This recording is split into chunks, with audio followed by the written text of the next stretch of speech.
নবীর দেশে চলো না জিয়ারতে ওই মদিনা স্বপ্নে আমি দেখি সোনার মদিনা সুবহানাল্লাহ সুবহানাল্লাহ নবীর দেশে চলো না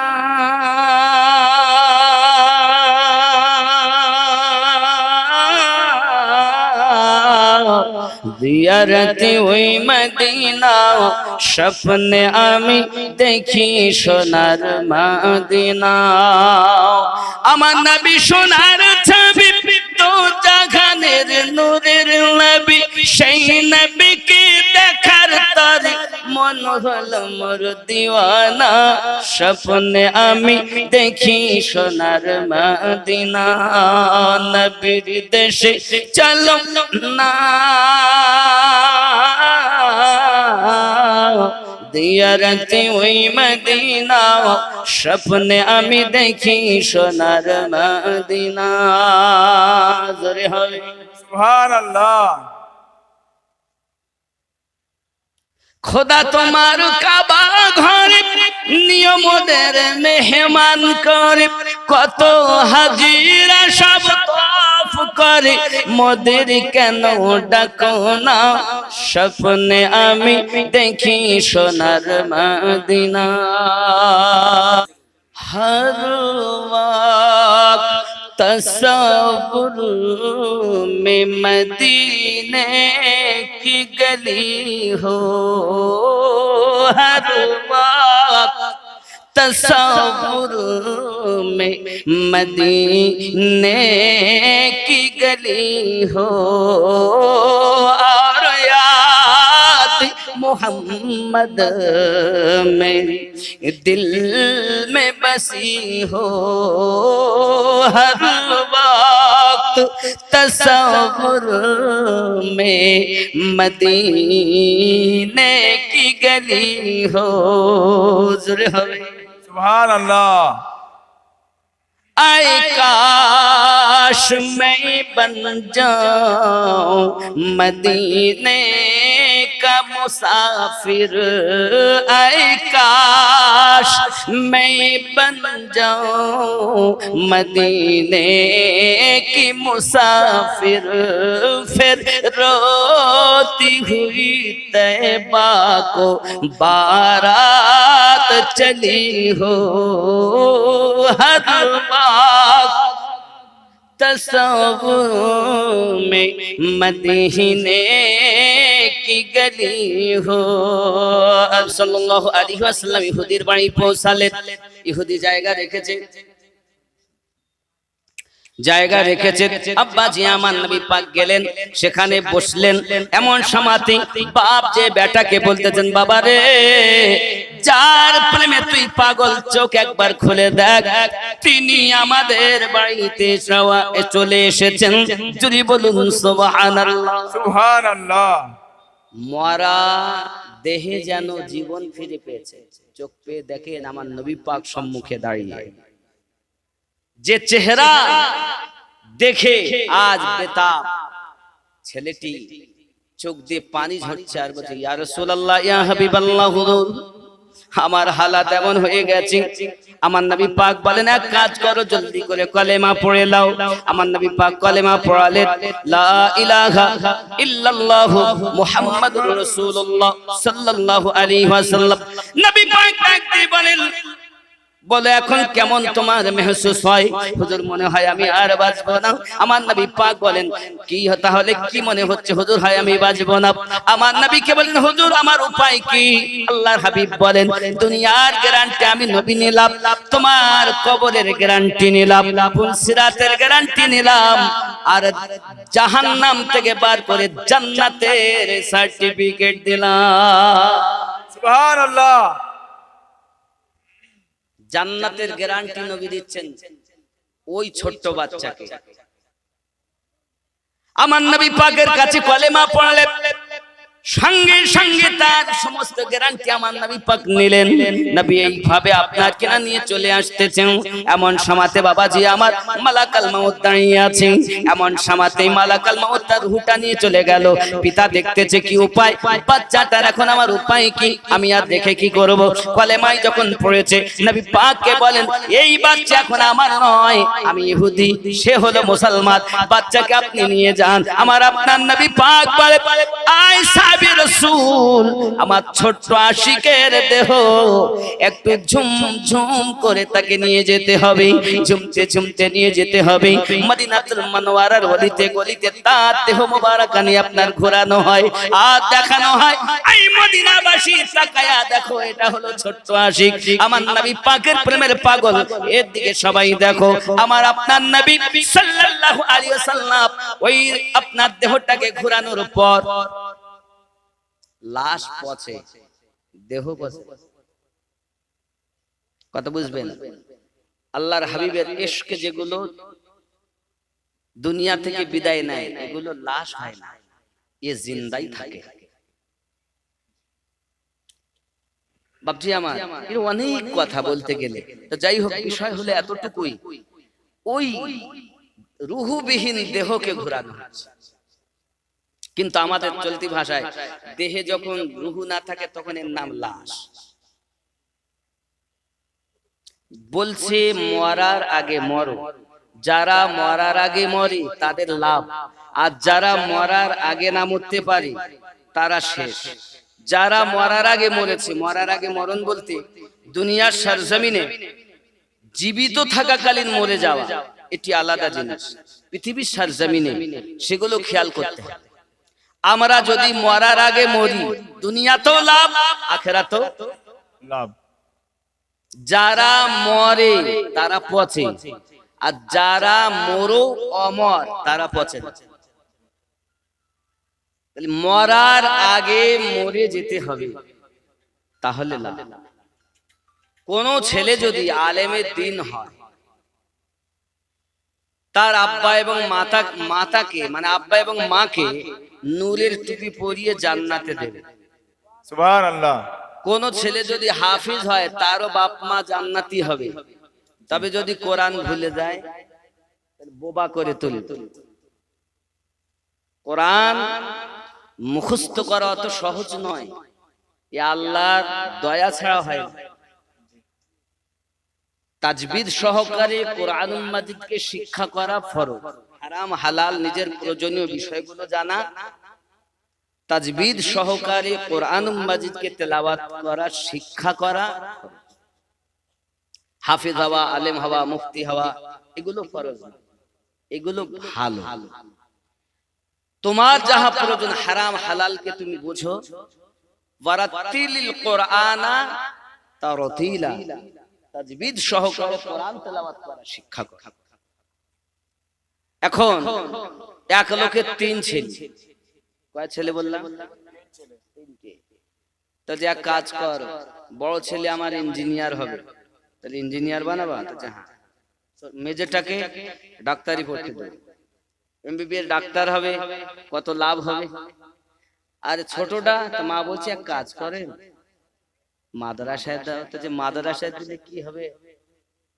মাদ্রাসায় বেতন কত? মসজিদে যদি থাকে কত? 8-10 হাজার বেতন। আর যদি ডক্টর হয়, একটা সিজার করলেই কমপক্ষে 10, নাকি বলে? একটা করলে আর পেটে গেলেই এখন কি না কাটলে হবে না। এখন তো নিয়ম হয়ে গেছে, বাড়িতে হলে তার জন্ম সার্টিফিকেট, ঠিক না বাবা? জি। মানে নিয়ম করেছে সরকার এমন, যে নিয়মে সবকে কলা গাছ বানাবে, কেটি কুটে শেষ। আব্বাজি আমার, যাই হোক, এখন বিষয় হলো এটা, ছোট ছেলে মাদ্রাসায় দিবে মায়ের কথায়, তাহলে ওই ফকিরি পড়াকে পড়তে দেয়।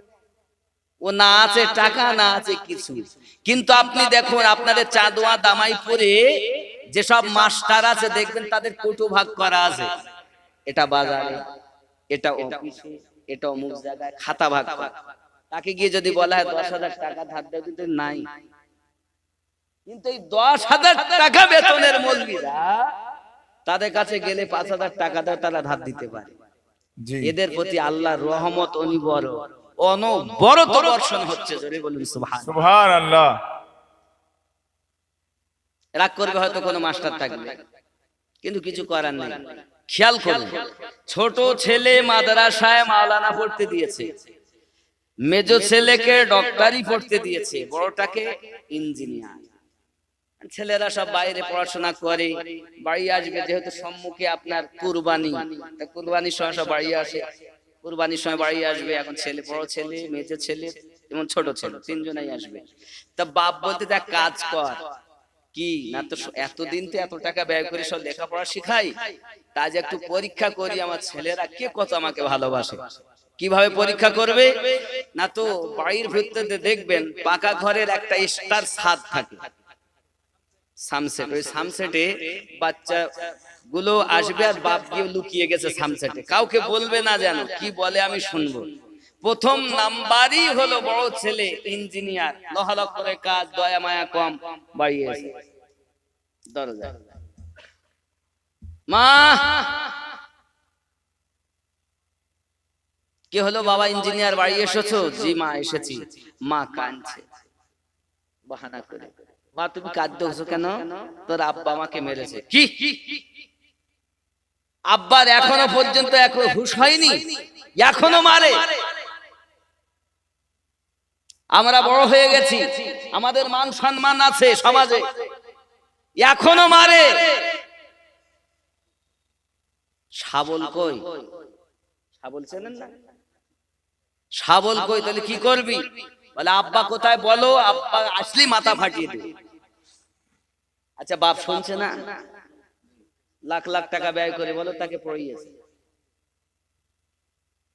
মিনিট 15 গেল, মেজো বেটা ডক্টর, কাটাকাটি কারবার নাই, কোনো মায়া দয়া তার, সব সময় কাটে। এখন মেজো বেটা এসেছে দরজায়, মা দরজা খোলেন, আমি এসেছি। বাবা এসেছো ডাক্তার, বাড়ি এসেছো? বাবা জি মা এসেছি। মা তুমি কাঁদো কেন? তোর বাবা আমাকে মেরেছে রে বাবা, এই জন্য কাঁদি। আর এই বুড়ো বয়সেও তোর বাপের মায়ের খেতে হয় রে বাবা। মা হাসিয়া কই? হাসিয়া? হাসিয়া কি হবে?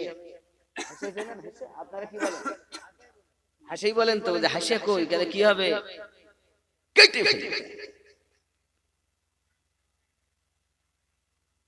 দয়া মায়া নাই, বাপ শুনছে।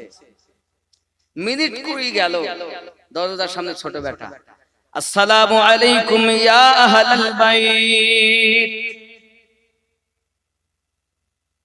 এত সময় ইংরেজদের শিক্ষা ছিল, মা দরজা খোলো। এবার রাসূলের শিক্ষা হচ্ছে, আসসালামু আলাইকুম ইয়া আহলাল বাইত। আল্লাহর করুণা, আল্লাহর শান্তি বর্ষিত হোক বাড়িওয়ালাদের উপরে। জোরে বলুন সুবহানাল্লাহ। মা বুঝতে পেরেছে ছোট ছেলে এসে, দরজা খুলে দিয়েছে। আচ্ছা আপনাদেরকে সালাম দেন দরজায় গিয়ে। তো জালসা করে লাভ,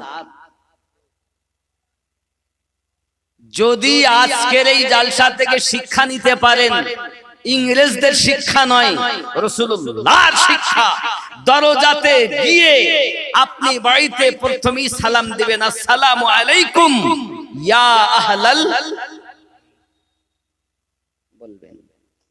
বিবি যদি থাকেন জানবেন স্বামী এসেছে, সন্তান যদি থাকেন আব্বা এসেছে, মা যদি থাকে আমার বেটা এসেছে, কলিজার টুকরা এসেছে, আব্বা আমার। সবাই একটাই কথা বলবেন, ওয়ালাইকুমুস সালাম। আল্লাহর রহমত ওই বাড়িতে বর্ষণ হবেই। সুবহানাল্লাহ। কিন্তু আমরা তো সালাম দিই না। আমার বাড়ি আমার ঘর, কাকে সালাম দিব? নবীর শিক্ষাই নাই। ছেলেটা আমার নবী পাকের বুলি বলতেছেন, বাবা মা জননী কান্না করতেছেন, বেটা বলতেছেন মা কাঁদেন কেন? কাঁদেন কেন? ডাক দিয়ে বলতেছেন, বাবা রে কত সুন্দর কথা বললি, কাঁদেন কেন? আর আগে বলেছে কাঁদছো কেন?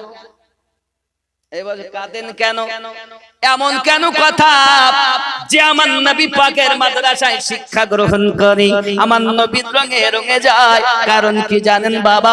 আমার প্রিয় নবী সাল্লাল্লাহু আলাইহি ওয়াসাল্লাম রাস্তা দিয়ে যাচ্ছেন, সাহাবী রাসূল পিছনে, একটি কুত্তা শুয়ে আছে রাস্তার মাঝে। আমার নবী পাক বলছেন আপনি সরে যান। সাহাবী রাসূলরা পার হলেন, নবী পাক গুজরে গেলেন, কুত্তা সরে গেল। হুজুর আপনি একটা কুত্তাকে আপনি বললেন?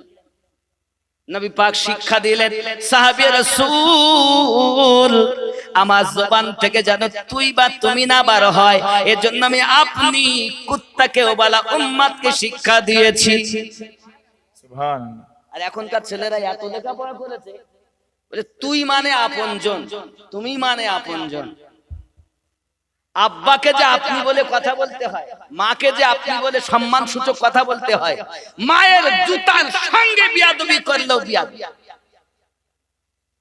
মায়ের দিকে যদি মায়ের নজরে তাকায়, কবুল হজের সওয়াব আমলনামায় লিপিবদ্ধ হয়। সুবহানাল্লাহ, সুবহানাল্লাহ। তাকাই কেউ মায়ের নজরে? বউকে পেয়ে মা ভুলে গেছে, বউকে পেয়ে বাপ ভুলে গেছে। আর এসে হুজুর এসে হুজুর আসসালামু আলাইকুম, হুজুর বদমাইশ কথা। এই হুজুরের হাতে চুমা দিয়ে তো লাভ কি? আগে মায়ের হাতে চুমা দে, মায়ের কদমে চুমা দে, বাপের কদমে চুমা দে। তোমার বাপ তোমার মায়ের যে জুতাগুলো আছে ওই চপ্পলগুলোতে পা দেওয়াও একটি সন্তানের জন্য বিয়াদবি। আদবই তো শিক্ষা দেয়নি, ইলম পরে আদব আগে। আদববিহীন ইলম কোনো মূল্য নেই। কথা বুঝবেন? আব্বা আমার, মা কান্না করছেন, আম্মা কাঁদছেন কেন? বাবা আব্বা মেরেছে বাবা, এই জন্য কাঁদছি। এখনো তোর আব্বার হাতের মার খেতে হচ্ছে।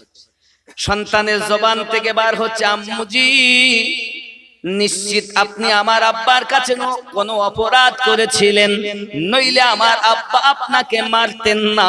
কোথায় আছে আমার পিতা বলুন, আমি আমার আব্বাকে খুঁজে আনবো।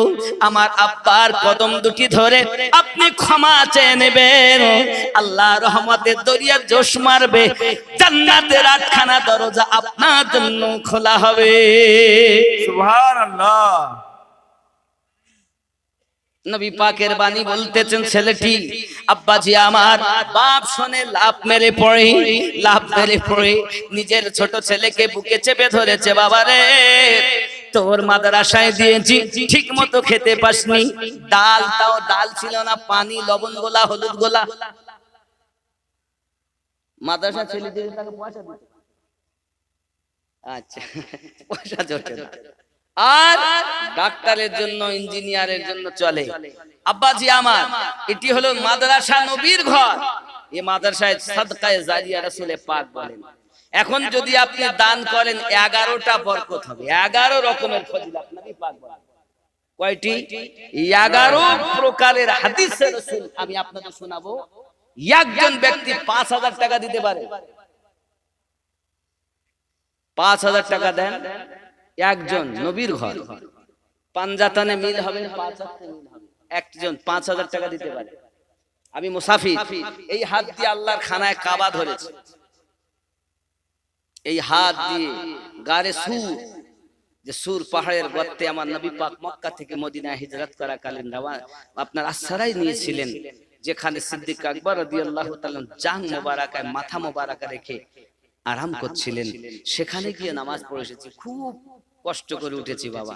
আমি যখন উঠেছিলাম তো চিন্তা করছি, আল্লাহ এই পাহাড়ে আমার নবী পাক উঠেছিলেন তখন, এখন তো ওঠার বড় সহজ রাস্তা, তখন ছিল না। একজন মা একজন আব্বা 5000 টাকা মায়ের জন্য, বাপের জন্য, দাদার জন্য, দাদির জন্য দিতে পারে। নবীর ঘরে সাদকায়ে জারিয়া হয় 5000 টাকা চেয়েছে, এখন না তাকে লিখিয়ে দেন, পরে দিবেন। একজন নেই, 5000 টাকা দিবেন, হুজুর দিয়ে ফেলেছে, আর কি দিব।